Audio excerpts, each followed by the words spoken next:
Stick around and we'll give you 7 storylines and stats we learned at Esko World 2023 that'll make you feel like you were there, even if you weren't. First and foremost, Esko was extremely generous with the accommodations, and we at Labels and Labeling have to thank the entire team there for this.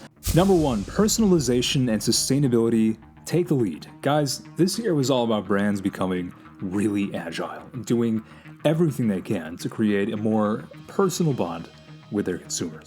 The second storyline, consumer behavior dictates the trends. The changes in how we all live have had a massive influence on brands. Of course they have, and how they package their products too. For example, after the pandemic, we saw consumers focusing more on personal experiences and resilience. Number 3, it's a local and intentional world. Consumers are all about supporting local businesses now and making more intentional spending choices. Number 4, retro and vintage packaging is back in style. Packaging designs that take us back to the good old times, they're all the rage now. Our 5th storyline, the unboxing experience and digital twin technology, which I actually had never heard of until Esko World.